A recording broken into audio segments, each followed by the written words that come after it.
O texto chama-se Silêncios e Palavras. Na palavra, a comunicação se realiza. No silêncio, ela se completa. Pois a compreensão se concretiza a partir do silêncio. Há poder em ambos e a sabedoria é usar bem esses dois tempos da comunicação. Dentro de uma composição, as pausas são tão importantes quanto os sons. Uma boa orquestra é aquela que executa bem as dinâmicas das pausas e das continuidades. Mesmo no silêncio da pausa, a canção continua. Não diga as coisas com pressa. Mais vale um silêncio certo que uma palavra errada. O poeta mineiro Carlos Drummond de Andrade recomendava aos poetas: convive com os teus poemas antes de escrevê-los. Tem paciência se obscuros, calma se te provocam. Espera que cada um se realize e consuma com seu poder de palavra e seu poder de silêncio. A recomendação do poeta é sábia e pertinente. Um poema só é bom, se maturado na sementeira do silêncio. Antes de se tornar palavra, a poesia é experiência de vida silenciosa. Os artistas sabem disso, e nós precisamos aprender. Demora naquilo que você precisa dizer. Livre-se da pressa de querer dar ordens ao mundo. É mais fácil a gente se arrepender de uma palavra dita do que de um silêncio. Palavra errada na hora errada pode se transformar em ferida naquele que ouviu, também naquele que disse. Há muitos momentos da vida em que o silêncio é a resposta mais sábia que nós podemos dar a alguém. Na pressa de falar, corremos o risco de dizer o que não queremos.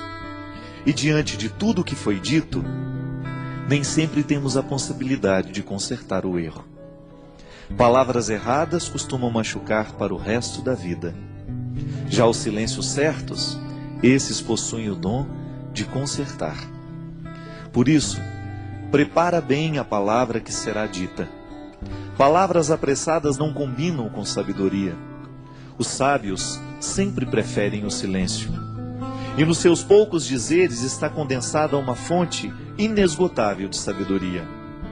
Não caia na tentação do discurso banal, da explicação simplória. Queira a profundidade da fala que nos pede calma. Calma para dizer, calma para ouvir.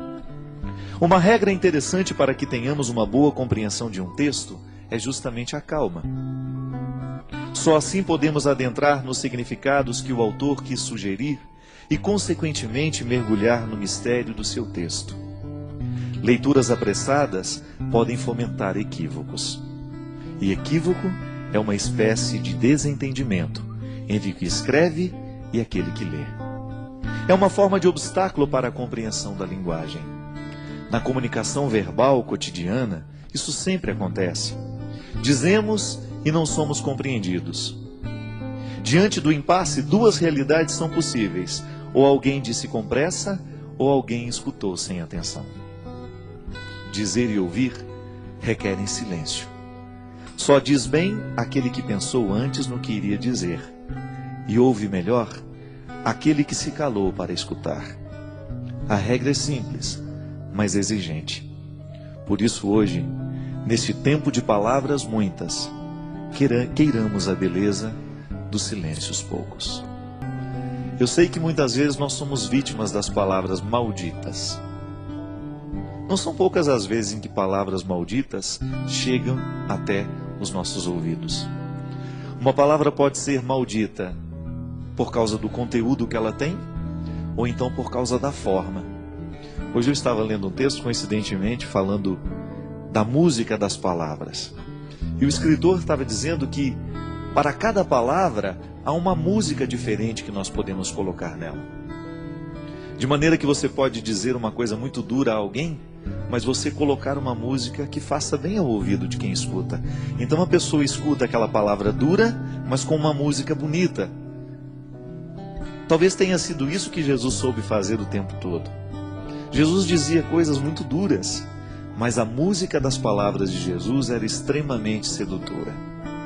Porque ele sabia muito bem que não adiantava dizer as coisas sem musicalidade. Não adianta nada a gente dizer as coisas com braveza. Não. A gente será muito mais bem entendido se a gente buscar uma música suave para colocar a palavra dura. Você experimenta isso na sua vida todos os dias. Quando você precisa dizer alguma coisa de muito sério aos seus filhos, e às vezes você não sabe nem por onde começar, porque você tem medo do conteúdo que você vai dizer. O conteúdo é duro, é de exigência. E os nossos filhos não estão muito acostumados a serem exigidos. Eles entraram nesta mística do mundo de hoje, nessa tendência do mundo de hoje, de que tudo tem que ser muito simples, tudo tem que ser muito fácil e rápido. E educar os filhos muitas vezes requer um discurso duro, exigente. Então você vai descobrir junto de Jesus que é possível dizer coisas duras com musicalidades atraentes. É isso que fazia com que as pessoas parassem para prestar atenção no que Jesus tinha a propor. O reino de Deus que Jesus propunha não era coisa fácil, não era coisa simples. Dá trabalho construir o reino. Mas ele construía de um jeito tão terno que as pessoas esqueciam a dureza da palavra e se prendiam na música que envolvia aquela palavra. Por isso o segmento acontecia com tanta intensidade. Tantas pessoas por causa da música que estava revestindo tudo aquilo que ele dizia. Minha gente, muitas vezes o que a gente faz de errado não é o que a gente diz, mas é como a gente diz. É a música que a gente coloca na frase. Pode ser que hoje você tenha ferido alguém com aquilo que você disse. Pode ser que hoje você tenha sido ferido por alguém com aquilo que você disse. E talvez você não tenha errado naquilo que você disse. Você tinha razão naquilo que você disse. Você estava certo ao reivindicar o que você reivindicava ou dizer aquela verdade que você disse. Mas talvez você não tenha escolhido o melhor jeito de dizer. Talvez você se perdeu na pressa, na raiva, na ira. É estranho, mas na vida a gente perde a razão quando a gente fica bravo. Na vida a gente perde a ternura quando a gente se irrita, porque a ira, ela tem o poder de retirar de nós a sabedoria. E quando nós estamos fora da sabedoria, geralmente nós não sabemos colocar músicas nas palavras. Todos nós gostamos de música. Todos nós gostamos de ouvir aquilo que entrou um dia dentro do nosso coração, nos fez bem. Por quê? A palavra veio com música, ela não veio sozinha. O intérprete colocou naquela palavra uma intenção tão bonita que você de fato acreditou naquilo que ele estava cantando. Uma canção bem interpretada, ela expressa todo o poder de verdade que o compositor quis dar.